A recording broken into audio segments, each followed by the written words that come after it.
भगवान बुद्ध आणि त्यांचा धम्म आणि त्यांचा संघ.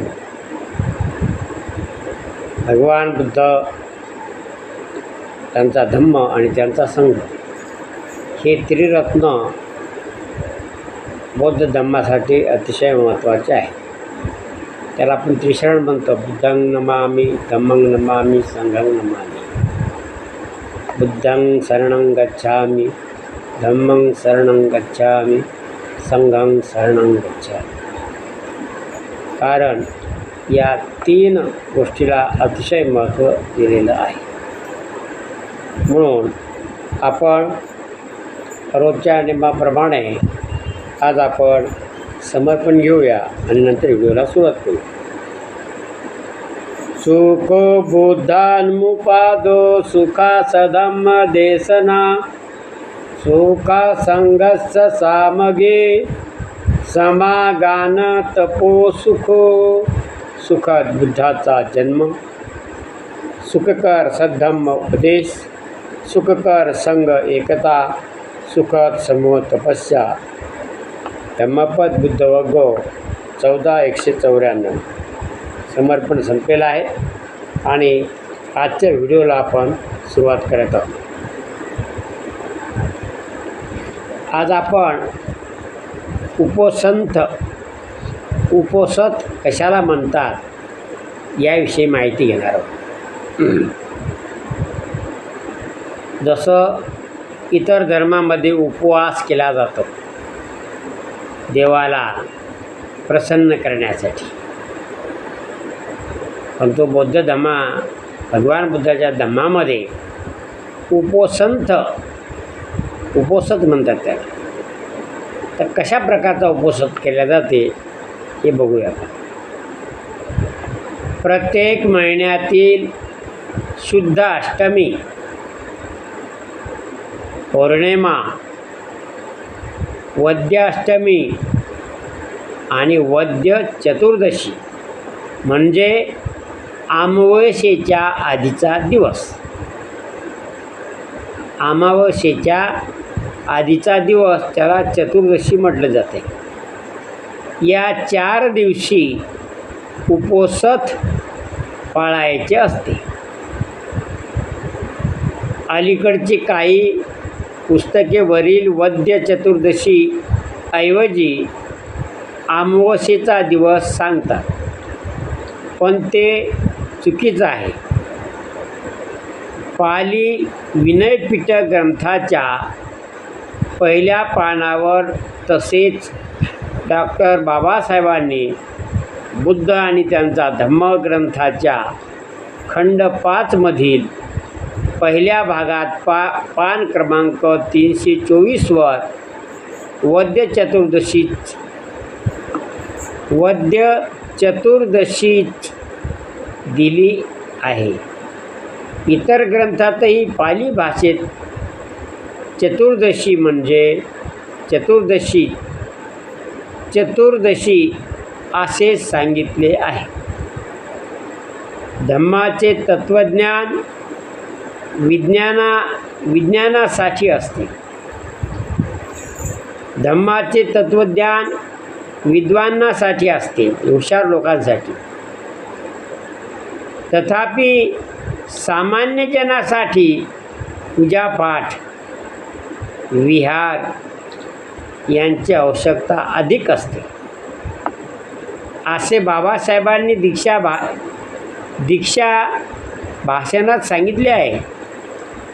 तसेच बुद्ध आणि त्यांचा धम्म या ग्रंथाच्या 5व्या खंडातील 4थ्या व 5व्या भागात गृहस्थ लोकांसाठी बहुमोल मार्गदर्शन केले आहे. या सर्व मार्गदर्शनानुसार बौद्ध जनांनी उपोसथाचे दिवशी अधिक उत्तम प्रकारे धम्मपालन करणे हितकारक, सुखकारक आहे. गत 2500 वर्षापासून जगभराच्या बौद्धात ही प्रथा प्रचलित आहे. ख्रिस्त धर्मातील रविवारची प्रार्थना, इस्लामी धर्मातील रोजे आणि भागवत धर्मातील एकादशी, शैव पंथातील शिवरात्री, त्रयोदशी या सर्वापेक्षा बौद्ध धर्मातील उपसंताची प्रथा अधिक प्राचीन आहे.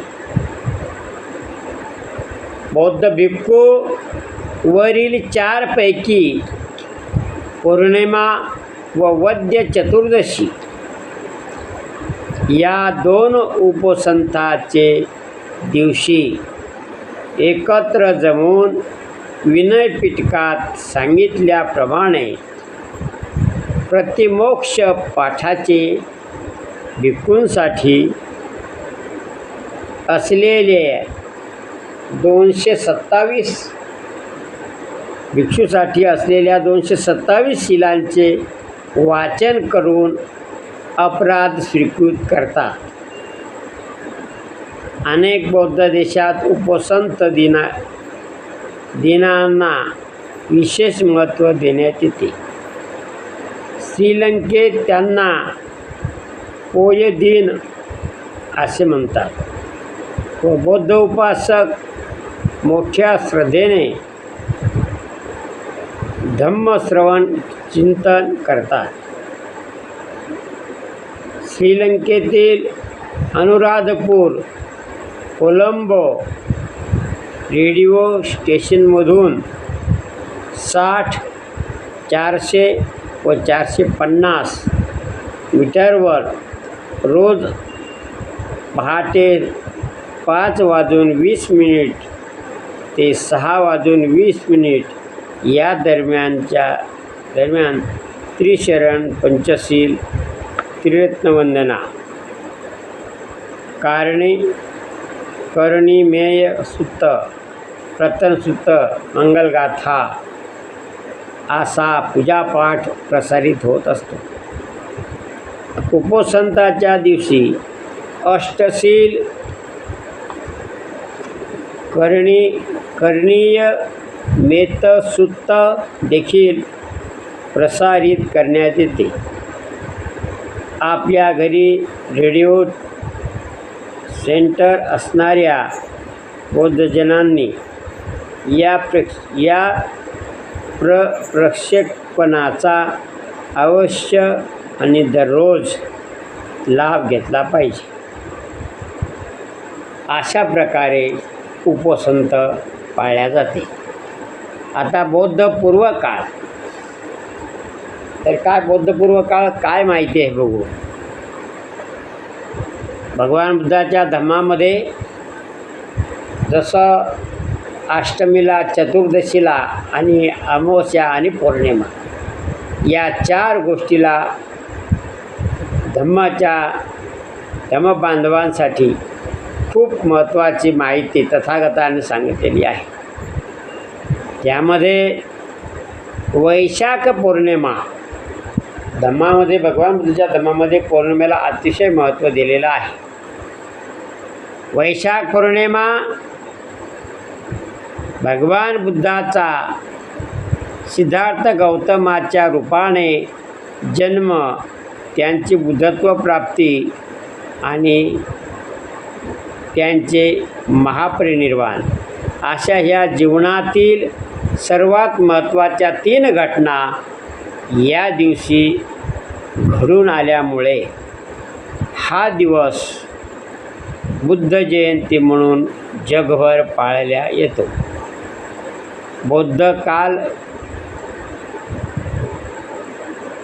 बौद्ध कालगणनेनुसार नववर्षाचा आरंभ याच दिवसापासून होतो. आता आषाढ पौर्णिमा, प्रथमतः आषाढ पौर्णिमा भगवान बुद्धाचा सिद्धार्थ गौतमाच्या रूपाने मातेच्या गर्भात प्रवेश, त्यांचा गृहत्याग, महाभिष्क्रमण आणि त्यांचे सारनाथ सारनाथ येथील धम्मचक्र प्रवर्तन अशा महत्त्वाच्या 3 घटना या दिवशी घडल्यामुळे हा दिवस महत्त्वाचा बौद्ध सण आहे. बौद्ध भिक्खू या दिवसापासून वर्षावासास प्रारंभ करतात, म्हणून तिला आषाढ पौर्णिमा म्हटलेलं आहे.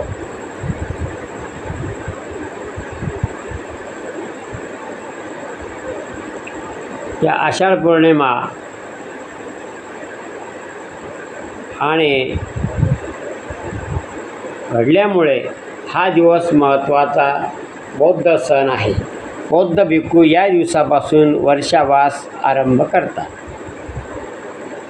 नंबर 3, नागार्जुन पंचमी, तिला आपण नागपंचमी म्हणतात लोक. श्रावण शुद्ध पंचमी हा दिवस नागवंशीय महान बौद्ध विद्वान आचार्य नागार्जुन यांच्या जयंतीचा दिवस. या दिवशी नागपंचमी म्हणून करण्यात येणारी सर्पपूजा हे या सणाला दिल्या गेलेले विकृत रूप होय. आता नंबर 4, विजयादशमी. मूळचा हा बौद्ध सण आहे. सम्राट अशोकाने पाटलिपुत्र नगरीत याच दिवशी शस्त्रत्याग करून बौद्ध धर्माचा स्वीकार केला. त्यामुळे या दिवसाला अशोक विजयादशमी असे सुद्धा म्हटले जाते.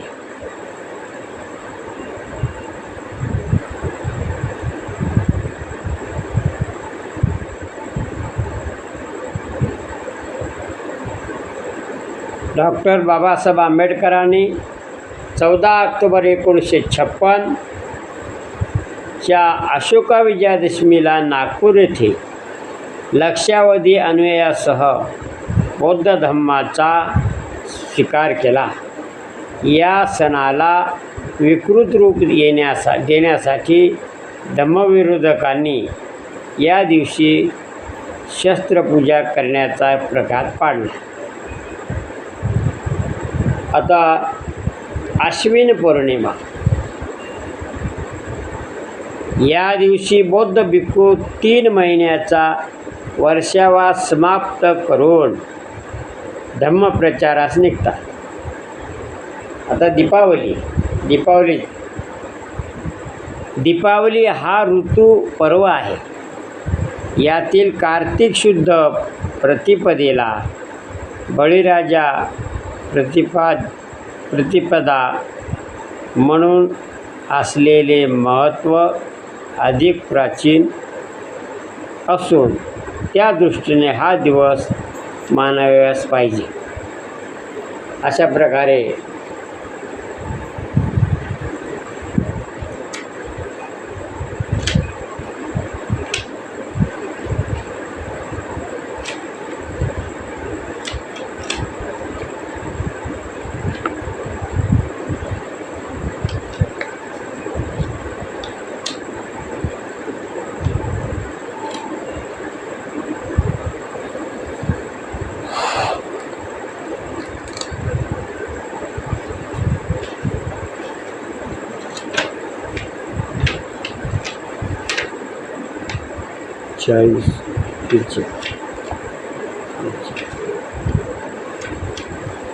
तर कार्तिक पौर्णिमा 7व्या नंबरची आहे. कार्तिक पौर्णिमा या दिवशी भगवान बुद्धाचे अग्रश्रावक व धम्मसेनापती महामोगलायन यांचे निर्वाण झाले. अलीकडे सारीपुत्त व महामोगलायन यांच्या स्मरणार्थ सांची, भोपाळ, मध्य प्रदेश येथे या दिवशी कार्यक्रम होत असतो. आता नागदिवाळी.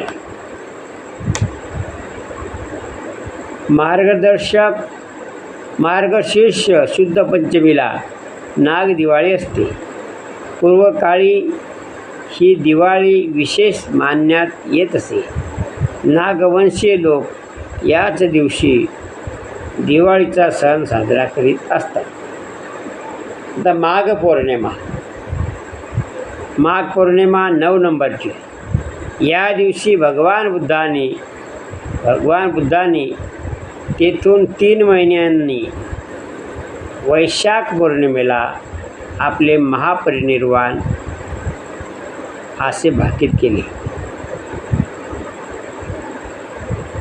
आता 10वी पौर्णिमा 6 डिसेंबर 1956 साली.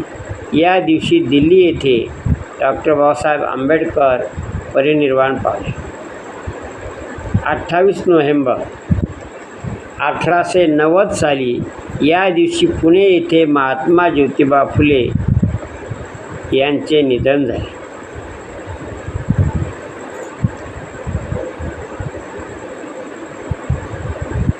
अशा प्रकारे वरील दिवशी त्रिचरणासह शील ग्रहण करून धम्म तत्वाचे विशेष रीतीने श्रवण मनन व पालन करावे. अशा प्रकारे बौद्धांचे महत्त्वाच्या गोष्टी म्हणजे पौर्णिमा 12 महिन्याच्या 12 पौर्णिमा कशा पद्धतीच्या पाळायच्या याच्याविषयी आपण हा व्हिडिओ बनवलेला आहे. तर आज आपण इथेच थांबूया. आजचा व्हिडिओ इथेच थांबूया. उद्या परत दुसऱ्या व्हिडिओमध्ये आपण येऊ.